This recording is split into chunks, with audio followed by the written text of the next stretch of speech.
Craig, how's the first month or so been on the job so far? It's been good. It's been good. Yeah, we, obviously, as I said in the original presser, just trying to complement what we already have, build off of what we already have. So adding Héber has been a good step, and still a few things we're looking at, but we feel really good about our group. Staff's motivated, and the feeling in the building is really healthy right now. Take us through the thought process and the process overall on bringing in Héber. Yeah, the process was long. As you go through all of it, we had him targeted early on in the process, but you never plan on one thing happening. In our world, you always have to have 2 or 3 contingency plans. So we had our eyes set on him if we were able to get him, but those are always long conversations and process, because usually it takes 2 dominoes to fall. No one really wants to give up a player without having the next plan in place. So it was really nice. It was wonderful to work with New York City. David Lee is an amazing human being and really well organized out there as well. So the conversations were succinct and sharp, but they took a little while longer than I wanted them to. What did you like about Héber?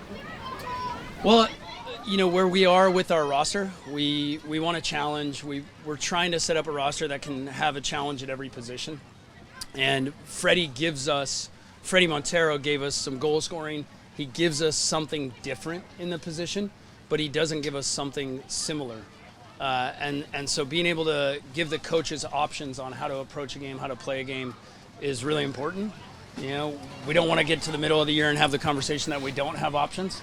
And so bringing Héber in was really about his qualities, what he brings, what he presents to the coaches, and how to approach games tactically, technically, substitution patterns, rotations, all those things. And he's in a really good spot to contribute a lot of minutes as well. You say you have a couple of are there other key areas defensively or anything like that you're looking at as far as, or is it open? We're always looking. As soon as we tick one box, we move on to the next, and the job is perpetual. Just as soon as we think we're good enough in this position, we're going to start looking at the other 10. So now that Héber's in, we go back and analyze all other 10 and figure out which one we're trying to improve at. So we're always targeting, we're always watching, we're always trying to improve the group, and that kind of evolves daily as well. The first 2 days it's not going to change, but the first 2 weeks something will pop up where maybe we're stronger in a position than we thought we were with how guys showed up in terms of fitness, in terms of technical ability. We have so many talented players that are still developing, that some of these guys show up light years beyond where we thought they would, and some of them show up a little bit behind. And so the balance of evaluating the first 2-3 weeks is really important in analyzing the next move that we might try and make. With Jimmy Medranda gone, you're a little short on left back. Is that a position that you're looking into bring somebody in, or is there somebody within the system that can maybe be in that position? Well, I've been jogging a lot this offseason. No, look, left-sided players, I always joke, it's a unicorn position. There aren't many left-footed, left-sided players that are of the caliber that we're looking for.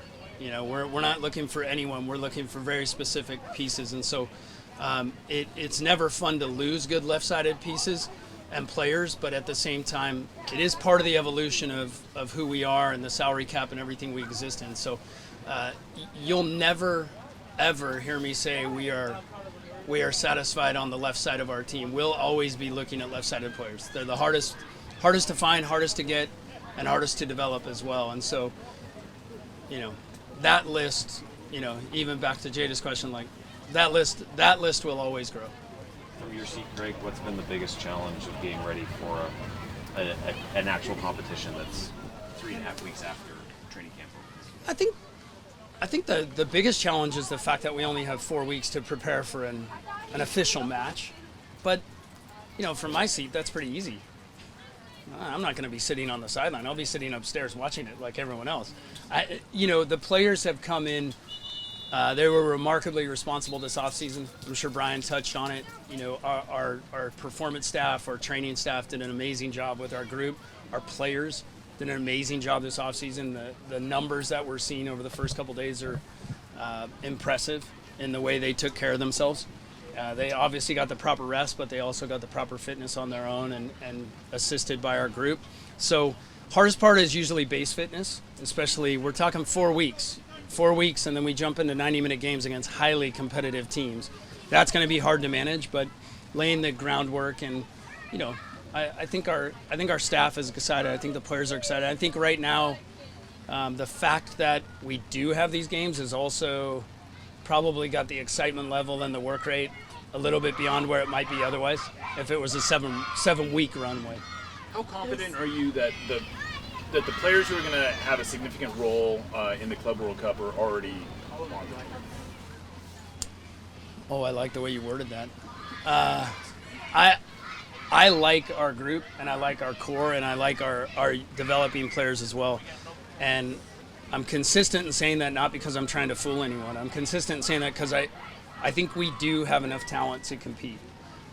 You know, I'm not going to make an absurd or obscene statement that if we were to advance and play Real Madrid that we're going to match up man for man.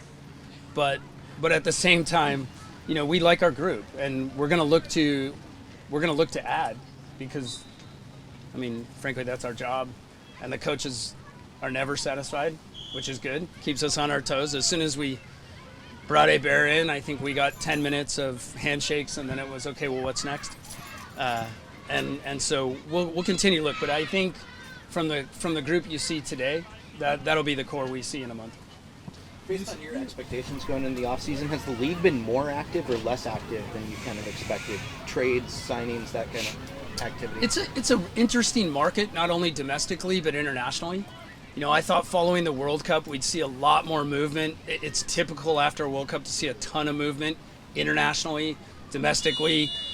We're starting to see some trades over the last 4 or 5 days as we got a little closer, and I think reality set in on everyone on what the rosters look like. But I was caught off guard with how little movement there's been worldwide, to be fair. I mean, there hasn't been a ton of teams looking to move their players. And I think nobody knew what to expect with the Winter World Cup, and it's had a remarkably interesting effect on the winter transfer window around the world.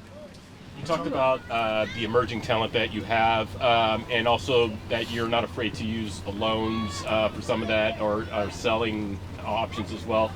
When would you expect to make some decisions on whether you move some players, young players, elsewhere for loans or transfers? Yeah, I won't often guarantee you guys anything because you'll hold it against me.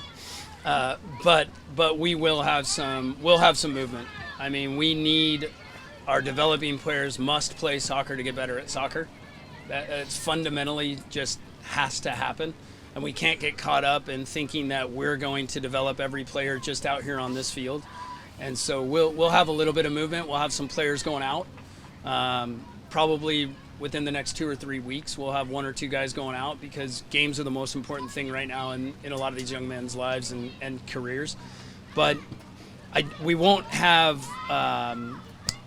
many loans that have exit strategies, if that makes sense. We're not going to loan guys right now with the idea of having them never come back. You know, the ideas we have right now with our developing talent is put guys in places to continue to develop on the field and then return better players for us. You have, there's a couple reports, Danny Waibel down to one of the Liga MAX's teams, Yep. and then also if you could talk about whether Christian Roldan has signed a contract. Well, you guys will learn. I love rumors. I also learned that I sold Nuhu to Lille for like $4 million, which I thought was super impressive. Was it 8? See, that's a deal. just impressed myself again right there. So, That's a deal. I mean, rumors are fun to talk about. I'll spark some for you at times, but it's hard for me to address them because the truth is, deals can be in the middle, they can be in the end, but until they're signed, they're not relevant in my world. So I try to stick away from them.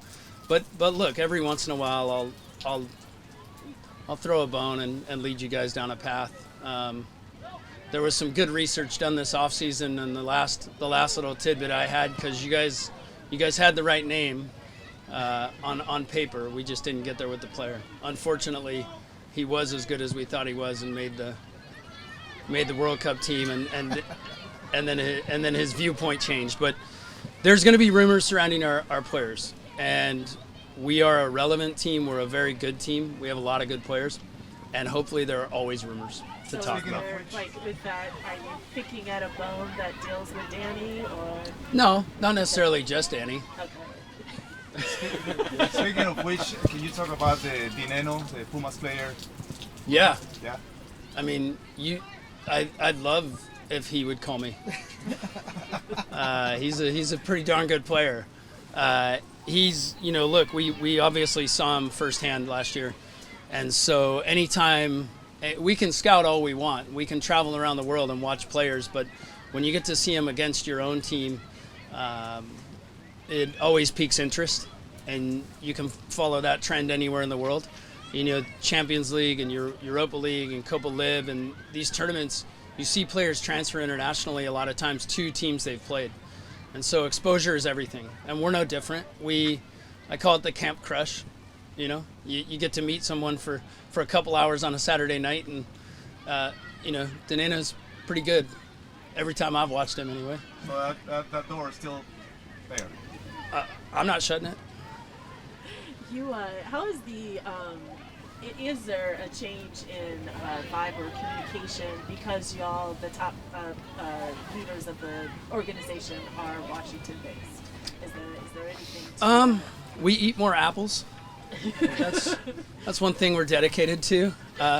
Fruits. No, I don't think there's a big change. I mean, look, Garth was, because he's now in charge of an organization, but he was the best general manager this league's ever had. I've said it times before, I'll say it forever. There is no person that comes close. And so inevitably, yeah, there are changes because I'm not Garth. But those aren't necessarily all good or all bad.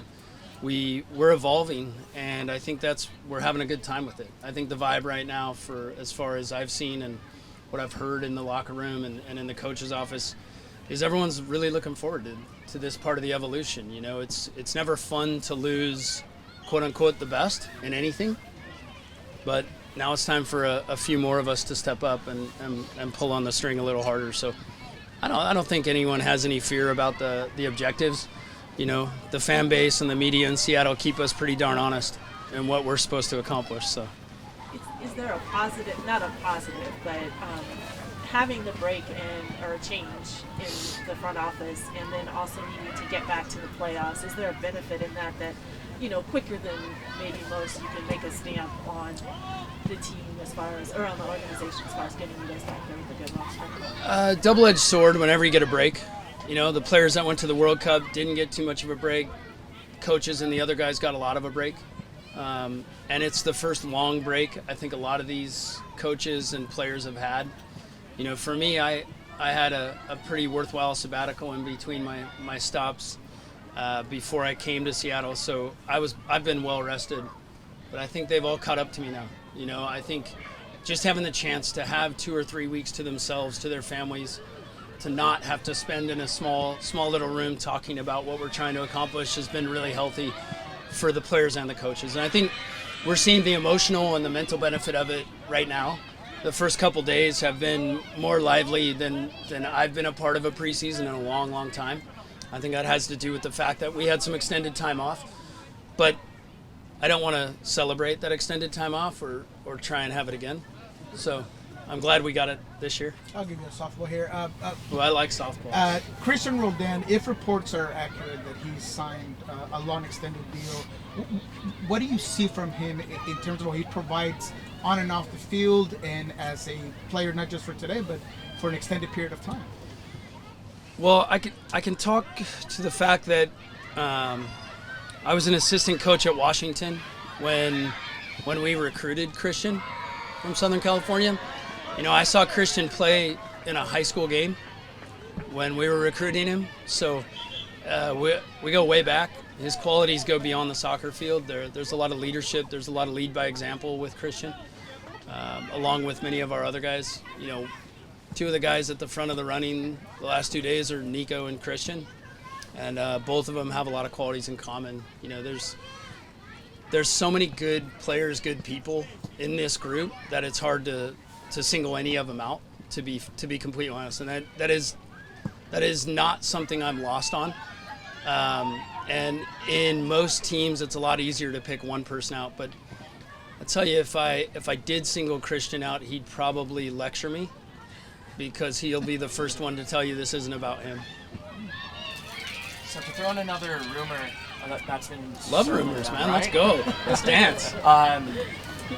Some reports were saying that Christian and Jordan are looking for DP contracts with their new contract extensions. I just wanted to know what your take is on that. Well, there's about 25 of us standing here, and if any of you want to raise your hand, if you get paid more than enough, or if you think you're worth more, I think more hands would go up. I think we all have the same attitude. Anyone who works honestly and works hard believes they're worth more. We're in a salary cap world, and there's things to negotiate, there's things to agree on. At the end of the day, this is about finding what's right and finding the right balance for the club, for the player, for the person. Mostly, we have to find what's right as human beings, because if we can't show up to work every day happy, then we're not going to accomplish what we need to, individually or as a group. So I think every player in our locker room, every staff member we have, myself, would tell you we work hard enough to justify a raise. But at the same time, we happily agree to be here. When we make that agreement, when we shake hands, we show up and do our job. And that's what defines this organization. You can ask Schmetz, man. You show up and try not to do your job when he's your coach. Find out how quick that ends.